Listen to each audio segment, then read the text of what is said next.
11वीं अर्थशास्त्र में सन 1991 में आर्थिक सुधार के बारे में पढ़ेंगे। निजीकरण।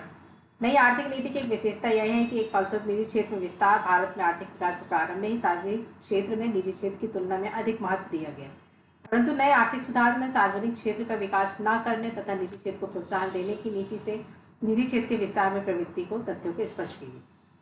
सार्वजनिक क्षेत्र द्वारा निवेश के लिए सुरक्षित क्षेत्रों को 17 से कम करके केवल 6 कर दिया गया है। इस प्रकार अब लोहा, इस्पात, ऊर्जा, हवाई जहाज आदि उद्योगों को निजी क्षेत्र की इकाइयों में शामिल कर लिया गया है। छठी योजना के अंत तक देश में किए गए कुल निवेश सार्वजनिक व्यय भाग निजी क्षेत्र की तुलना से अधिक है, इसलिए 8वीं योजना में 45% से कम कर दिया गया और 8वीं योजना में निजी क्षेत्र में 55% किया गया है। सार्वजनिक क्षेत्र में वर्तमान इकाइयों के शेयर निजी क्षेत्र में बेचे जाएंगे और सार्वजनिक क्षेत्र में उद्योग निजी क्षेत्र में साझेदारी में वृद्धि होगी।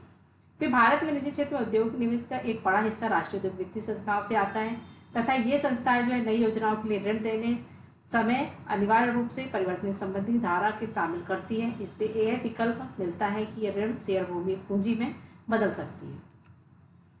फिर है वैश्वीकरण। नई आर्थिक नीति की मुख्य विशेषता अर्थव्यवस्था का वैश्वीकरण करना भी है, अधिक खुलापन प्रदान करना है। वैश्वीकरण से तात्पर्य अर्थव्यवस्था को विकसित देश तथा उत्पादन, व्यापार तथा वित्तीय मामलों संबंधी स्थापित हो जाना। दूसरे शब्दों में हम कह सकते हैं कि विदेशी निवेश, विदेशी व्यापार को प्रोत्साहित करना तथा इनके प्रतिबंध को हटाना है, जिससे कि अर्थव्यवस्था खुलापन प्राप्त हो सके। फिर इसके उपाय हैं। 1991 में नई आर्थिक नीति लागू होने से पहले विदेशी पूंजीपति भारतीय कंपनियों में केवल 40% तक ही निवेश कर सकते थे, लेकिन विदेशी निवेश के प्रत्येक मामले में स्वीकृति लेना जरूरी है। भारतीय कंपनी को 51% तक निवेश कर सकते थे, इनकी अनुमति स्वतः ही मिल जाएगी। फिर विनिमय दर में समायोजन कर सरकार ने जुलाई 1991 में 20% अवमूल्यन कर दिया। इसके उद्देश्य से निर्यात को प्रोत्साहन मिला और आयात प्रतिस्थापन और पूंजी के अंतर्प्रवाह गति को तीव्र करना था।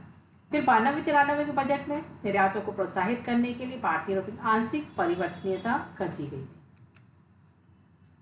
फिर 1991 में नई विदेशी व्यापार नीति दीर्घकाल तथा 5 वर्ष के लिए घोषित की गई। इस नीति की मुख्य विशेषता इसकी उदारता है।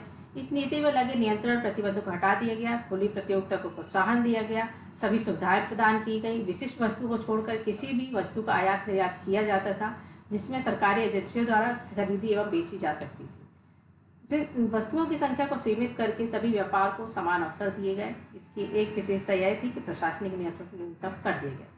भारतीय अर्थव्यवस्था को अंतर्राष्ट्रीय रूप से प्रतियोगी बनाने के लिए सीमा शुल्क पर भी छूट कर दिया गया था। अर्थव्यवस्था खुलेपन को विस्तार करने के लिए विदेशी निवेश और आधुनिक तकनीक को भी प्रोत्साहित किया गया। भुगतान संतुलन के घाटे को पूरा करने के लिए भी कई कदम उठाए गए, जिसमें निर्यातों को प्रोत्साहन दिया गया और व्यापार भारत कृषि को बढ़ाने का प्रयत्न किए गए। फिर नई आर्थिक नीति के लाभ। नई आर्थिक नीति के मुख्य लाभ निम्न प्रकार हैं।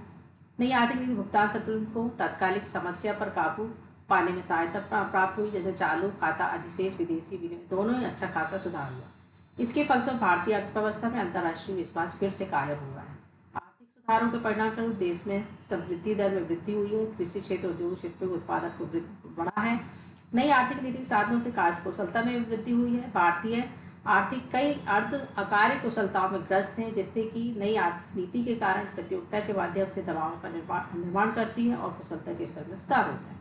नई आर्थिक नीति के फलस्वरूप निर्यात में वृद्धि दर बढ़ गई है, निवेश अधिक हुआ है और बाह्य ऋण पर सकल घरेलू उत्पाद में भी घटा हुआ है।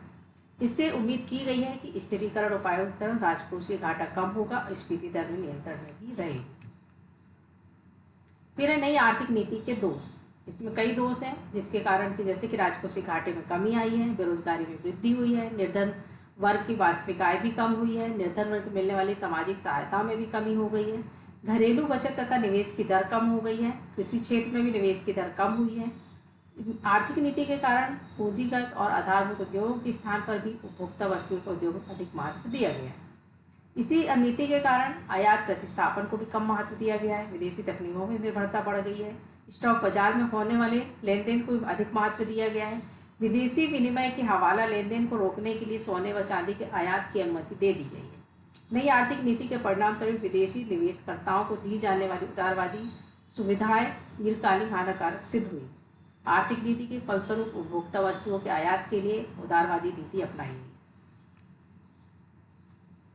नई आर्थिक नीति के मुख्य अंगों का उल्लेख कीजिए। उदारीकरण की अवधारणा को संक्षेप में व्याख्या कीजिए। वैश्वीकरण के 4 लाभ बताइए। आर्थिक नीति के पक्ष में 4 तर्क दीजिए।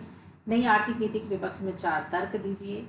फिर नई आर्थिक नीति के मुख्य 5 लाभों को समझाइए। नई आर्थिक नीति 5 दोषों का वर्णन कीजिए। ये आपके लिए गृह कार्य।